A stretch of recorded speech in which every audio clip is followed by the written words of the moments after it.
Love Them Knives channel here, LTK with you. We have both size plague doctors in the studio. Be right back.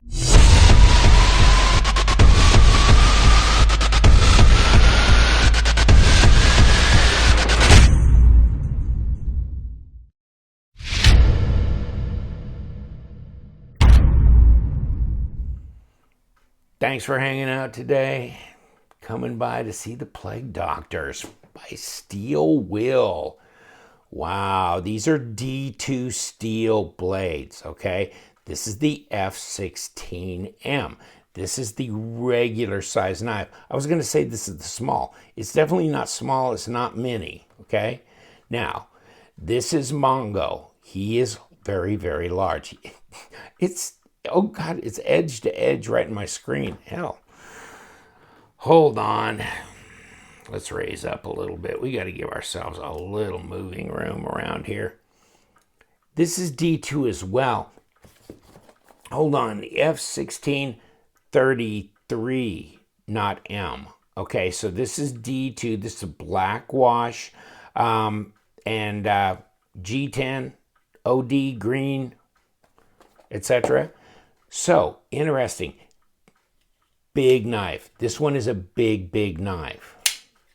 And this is a collaborative, which, you know, Paulina, when I was talking to her at the SHOT Show in January 2019, she goes, you know, typically we do not do collaboratives, but we have changed our mind. So, I don't know how to pronounce this. I'm going to say Varengi or Viringi is the name of the designer, and I tried to get some information online and couldn't, and even the Knife News had talked about, had named the designer, but said they seem to be difficult to find any information on.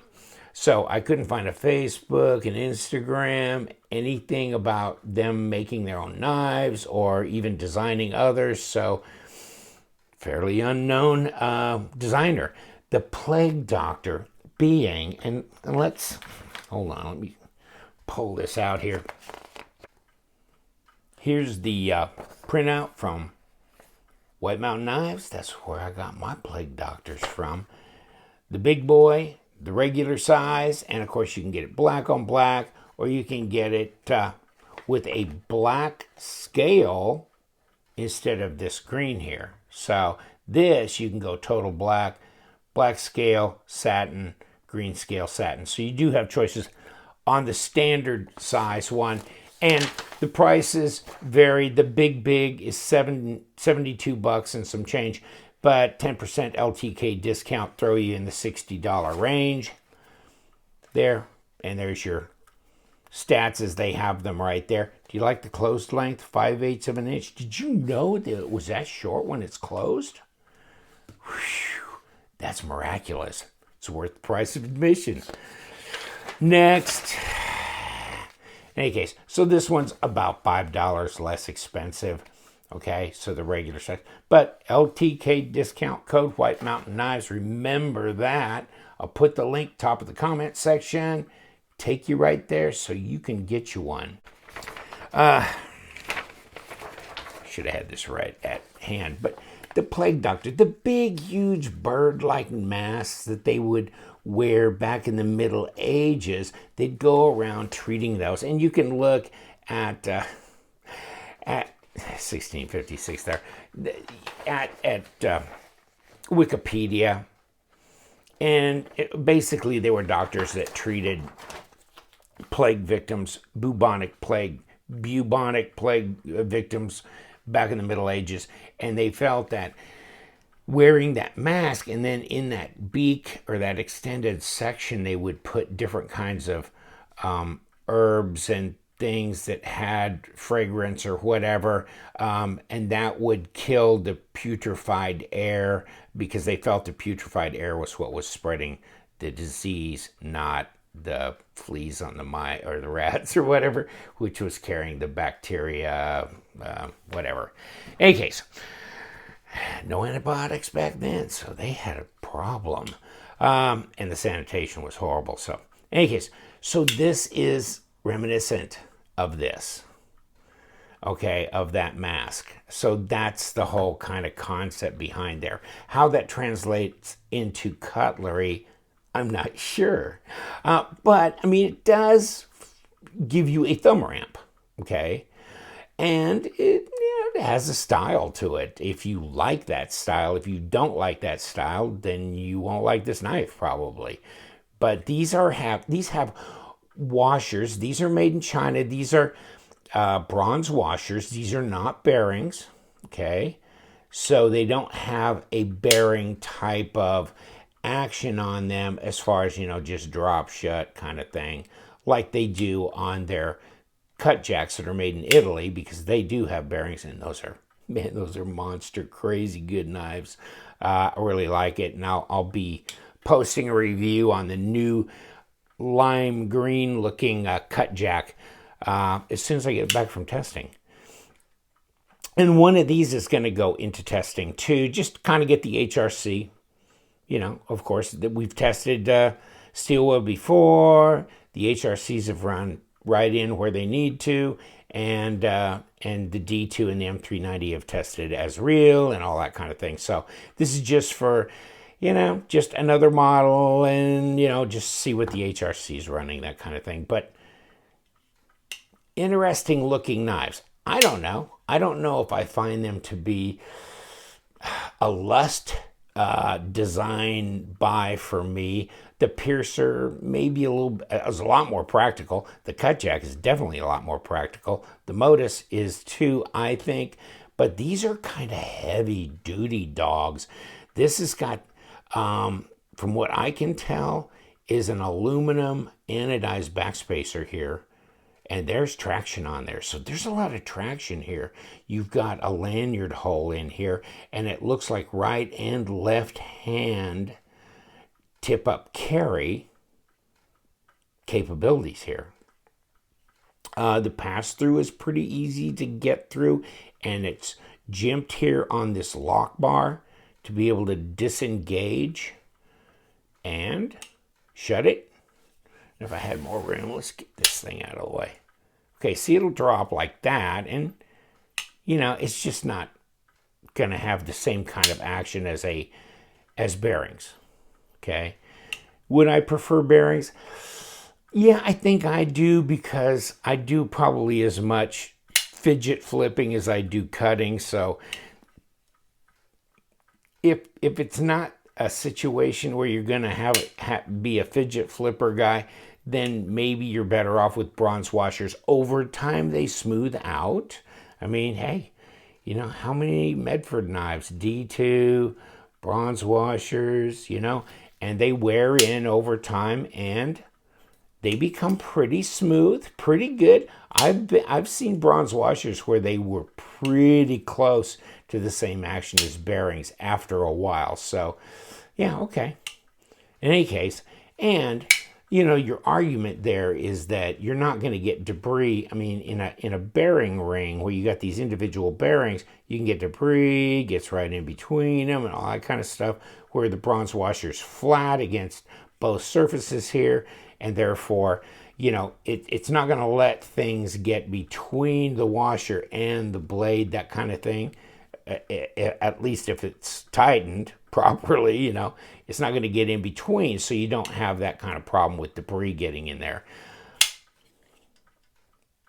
But yeah, that's handy. I mean, I like the ergos, are pretty good. You got this big, deep front choil, and here it comes off. Yeah, I mean, to me, and there's plenty of room on the handle, and I don't have small hands. I'd say large. I mean, I wear a size large glove, not an XL, but a large. So yeah, this is good. Now, maybe a lot of handle based on the overall size. I think I saw it was 9.6 overall. So you got over a 5.5, almost 5 3/4 inch handle from that point to that point. Overall, it's 9.5 inches, okay? But your blade length, well, that's arguable here. You know, is that a 4-inch cutting length? To me, that is. Okay. But, you know, see how that bolster juts forward so severely. Now you're under, and they say 3.9-inch blade. So, okay. I mean, that's where it is, a 3.9-inch blade.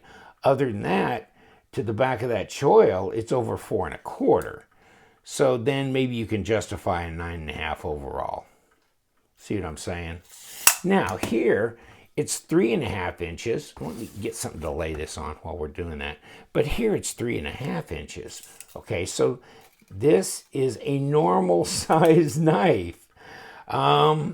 See, 3.5, a little bit less up here to this closest point, but down here, well, 3.5 cutting, right? And then back of the choil, 3.75. So overall, it's bigger than a paramilitary tube, just by a bit. 8.25 on the para 2, and okay, yeah, virtually the same size. Virtually the same size. And let's take a look at the length of it.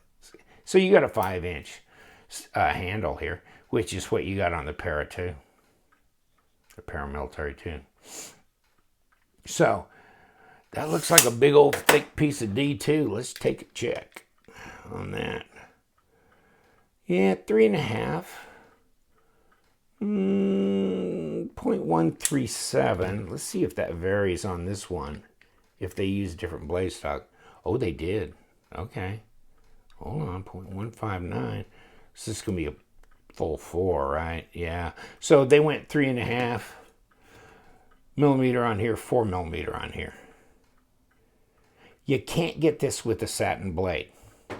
And I kind of was like, to Paulina, it's like, that's too bad. I kind of like this big monster, because I kind of like monster knives. But, you know, if we did that with satin or a stone wash, I mean, really, I'm not sure I see satin needing to be on either of these knives, but a stone wash finish would be nice. You know, this is black, and the hardware's black. So this matches out. This is kind of nice, really, as far as a carryable, normal carryable knife. This is probably really what you're looking for, right? Okay, and so where we got Mannix over here? See, flip them around though. I think we're not talking much difference here.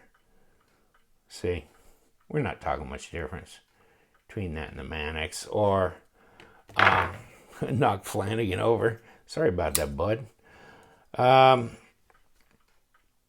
See, pretty close. Pretty close. Same. Interesting. So this would be your normal EDC. Now, the next question is, hey, what do they weigh? And I was looking in here. It looks like, let's put a little light to it. I think we're going to pull one of these apart here at the very end. There you go. Skeletonized liners. Up and down a bit. Okay. We'll see more of that when we pull it apart. I think this would be the one I'll probably take apart. I'm going to send one of these in, like I said, for testing as well. Grams, 156 grams. So mid-range weight knife, right? Let's roll back around 2 ounces. 5.5. Wow. Okay, so that's in there. It's not real heavy. It's kind of, you know, if it would have been just a tad under 5, it might have been a little bit nicer that way, but okay. This one, wow. Okay, so it's 8.6 ounces. That's heavy. I mean, I don't care which way you go with that one. 244 grams. Whack. That definitely lets you know it's open, doesn't it? God.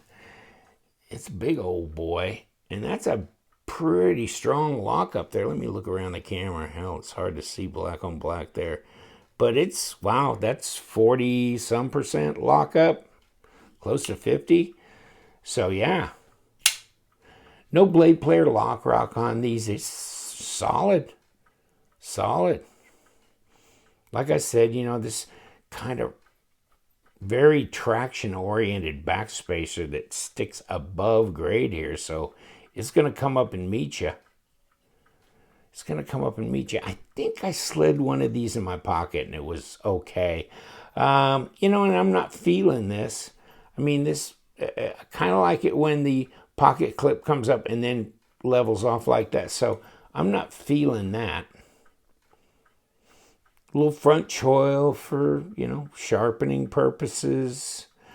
Definitely this becomes a thumb ramp. Whatever the rest of this thing is it just kind of makes you kind of wonder if they would have just done that. Would that have been more aesthetically pleasing? To me, it would have been. If there wasn't a specific function for this, then it's kind of like it never got completely cut out of the, you know, like it was, the pattern never got completely cut out. Like there was part of it that should have been, I don't know. Oh, well. In any case, it's definitely unique. Okay. It's going to appeal to those people who want something fairly unique. That's big. That's big, big, big. Of course, I've already managed to tear the box on this one, huh? But, you know, you got nice stainless liners, all that kind of thing. But no, I'm not saying the ergos are a problem. No, this feels really good. This tightens, this gets my hand right in there, tightens it right in. Right and left hand. Of course, everything, this is a right hand disengaging system, this liner lock here. I mean, if you got like nothing but thumb studs or an arc or an axis lock or something, then it's more truly ambidextrous, right? But this, and there's your lockup. So that's still a pretty heavy lockup there. That's 35%. But yeah, no drop there really particularly, you know. And I've been messing with it a little bit. So I probably got it maybe jacked up a little bit tighter than it should be. No access to, to your torques on that side, right? On these, they're just there. So let's hope we can pull it apart without, you know, if the pivot's round, then it possibly could spin, but let's hope that's not the case. But that is a heavy dog, isn't it? I mean, I can live with 5.7, but 8.6, that's big, that's heavy, that's, you know, that's going to be, you're going to want this for some really heavy, hard use. You can really put your hand into this thing. Yes, you can. Oh, well, let's see if we can cut a piece of paper. But yeah, I mean, if I was really going to get down, I think this would be the one because it's big. I mean, it's giving me some blade here. Wow, okay. That's nice. That's good too. So, yeah, okay. We got that. Come on, let's get around here. Clean up our act because we're going to throw down a towel. And I'm going to take, I think I'm going to take this one apart. And if I do my little shop towel down here, let's have a look. Let's see what's inside, and then I'll open the gate and let you go, which you're free to do at any time because this can be. I haven't taken these apart yet, so we'll see how this all goes up. Number 8 Torx. Oh, that's easy. Okay. So we got that much done. Let's see about these little number 6s, and I do have a 6 on this. It's just one of those weird IP plus. So it's made to fit pretty tight. Let's make sure we're not turning the other side. No, we're not. Okay, good. Sometimes that can happen when you have a piece that goes through the backspacer, and then you can end up, and I am turning the other side. Yes, I am. Yeah, that can happen. So I'm going to have to stabilize that and break this away. That's unfortunate.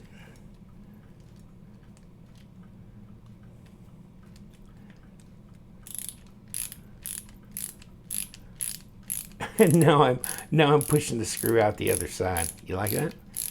You like that? That's funky. That's funky. Okay. Let's see where we are on this. We'll have one screw from one side come out, one screw from another side come out. We don't know what we're doing here. In a minute, let's just pull this sucker out.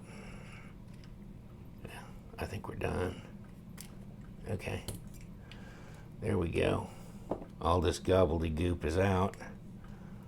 Hopefully.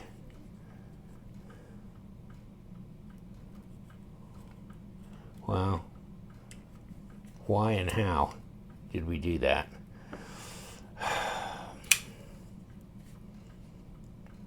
See, now I can release this side, but not that. Well, this needs to be to hold this, but what we can do is we can push the pivot right on through. Let's just do that. Okay. We got it apart that way, didn't we? And there's your bronze washers. And what did I throw on the floor? There I go. That baby just went flying off. And so here's your bronze washers here. Here's your blade stop. Fixed. Solid. Like that kind of thing.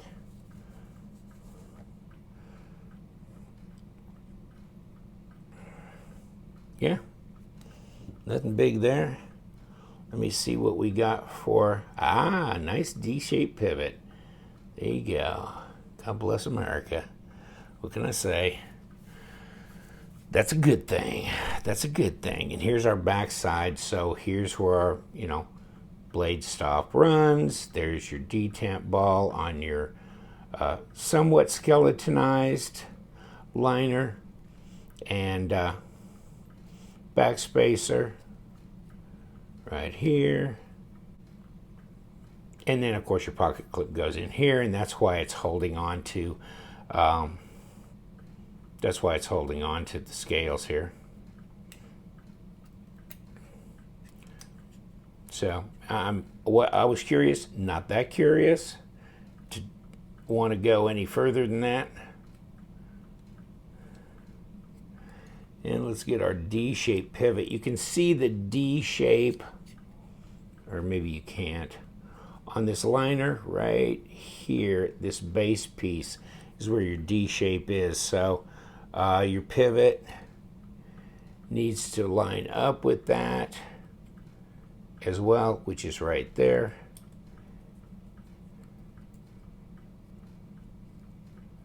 Needs to come through that way. Come on, there you go. And we can put our little washer there. I don't know if it's worth putting any lube on these bronze washers at all. I've always kind of wondered, but I can throw just a little, maybe, just for the hell of it. But I don't know. I mean, they break in on their own kind of deal, as from what I've been told, at least. So it shouldn't be that difficult to go on. There you go. Okay. Just a little. I don't know if it's worth it, or if this viscosity of this will just slow it down, make it worse. So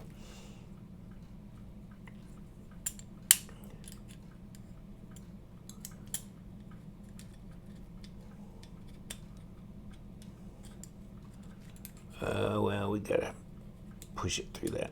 Okay, there we go. Now we got the backspacer all lined up. Hopefully, put the screw back in. And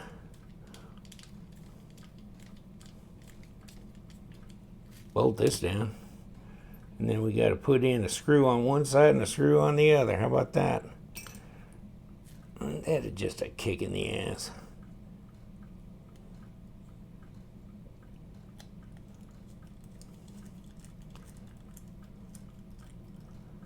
Yeah, that found its mark.